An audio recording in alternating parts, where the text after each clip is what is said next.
Opposition spokesperson Matt Vickers. I'd like to thank you, Ms Buck, for chairing this debate today. This House has had a great many opportunities to discuss indefinite leave to remain and its impact on people, including debates in this place on consequential matters such as those working in the healthcare sector and BNOs. Underpinning all these debates is the principles of what factors constitute a fair migration system and what does not. Many members have made impassioned arguments today about what they believe would make a fair system. However, members who participated in previous debates on this matter will be well aware that I must respectfully disagree with some of the proposals, particularly any that would create weaker criteria around indefinite leave to remain. Both petitions seek either to maintain the 5-year period or to provide exemptions to the rules that the government has set out regarding potential changes to the receipt of benefits. If we were to follow the suggestions of these petitions, it would leave the government's current proposals on settlement in tatters and wholly ineffectual. As my right honourable friend, the Shadow Home Secretary, said when these policies were announced, there was much in these proposals that we support. That's partially because much of it was familiar from the amendments we put forward during the passage of the government's Border Security, Asylum and Immigration Act. Having spent many hours in Bill Committee discussing this legislation nearly a year ago, I can say with absolute certainty that the idea of a 10-year route to indefinite leave to remain was something we proposed and is something we continue to support. The right to citizenship and permanent residency should only go to those who've demonstrated a real commitment to the UK, and a 10-year period is clearly more reflective of the level of commitment that many in this country would accept as a reasonable timeframe, both in terms of contribution and time to settle. The British people want and demand tougher action on immigration. We believe this is a perfectly reasonable alteration to the existing system and that it puts in place more robust measures to ensure settlement is based on those making the long-standing contribution that many of us would expect. Even though we've seen falls in the levels of net migration, with the Office for National Statistics stating that decreases in work and study-related immigration continue to follow policy reforms from early 2024. The immigration figures remain historically exceptionally high, far greater than those seen before the pandemic. The government must take action to reduce immigration. That action must be taken imminently, recognising that the time frame for these changes is dictated by a significant cohort. Between 2015 and 2020, total grants of settlement were never over 100,000. In the years either side of that, with the exception of 2010, the last year of the previous Labour government, they were never more than 200,000. I will.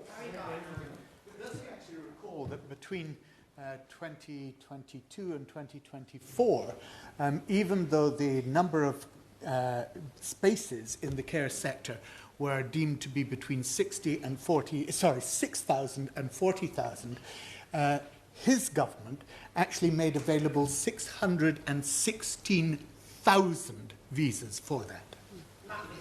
I think we've reached there's been lots of passionate debate today, well-meaning suggestions that were passionately put about suggestions for changes or exemptions to government proposals. Some of them related to salary, some of them related to age, some of them related to people's grasp of the English language, some of them referred to people's community contribution, some of them referred to the makeup of a person's family, some referred to people's role in public services.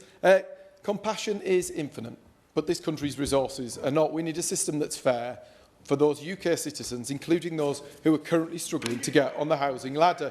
I'll carry on. Between 2015 and 2020, total grants of resettlement were never over 100,000. In the years either side of that, we saw, well, the last year of the previous Labour government, there were ever more than 200,000. In contrast, between 2026 and 2030, the government's earned settlement consultation sets out estimates showing far greater numbers of people being granted settlement. Its projections estimate that numbers, well, a peak could reach as high as 620,000 in 2028 and as many as 2.2 2 million receiving settlement over that period. This is simply not sustainable. I think we can all understand why people want to achieve settlement more quickly. No, you won't. But the policies we set must be based on what is right for our country. We should maintain our resolve and ensure that changes are enacted without creating loopholes or alternative routes beyond what the government has set out.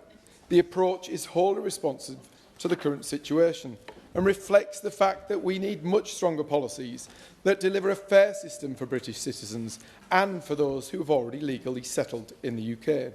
I'd like to re-emphasise the points raised when this policy was announced, such as ensuring thresholds for earnings to demonstrate net contribution set out in the consultation must be sufficiently high to ensure that those who are granted settlement contribute to this country. Furthermore, the government's own work has highlighted some of the mechanisms people use to take advantage of existing immigration rules.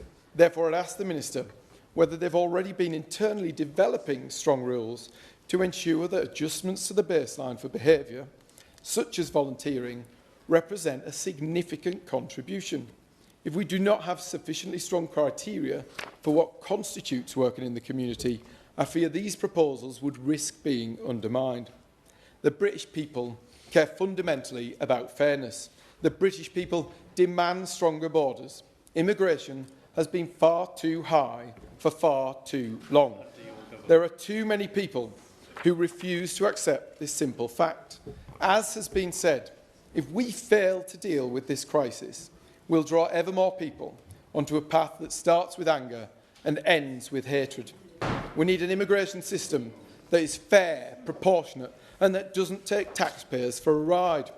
For too long, the right to remain in the UK has been seen as an automatic entitlement. It's become a conveyor belt to citizenship, when UK citizenship should be a privilege that's earned through commitment and contribution to our country. The Conservatives believe that the UK is not a dormitory or a hotel. It's our home.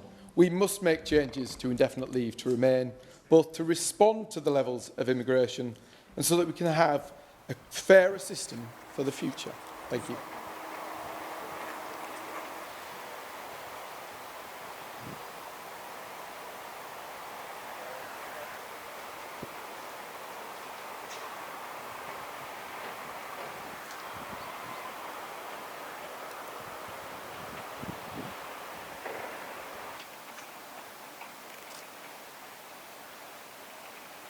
Must have been 2 votes.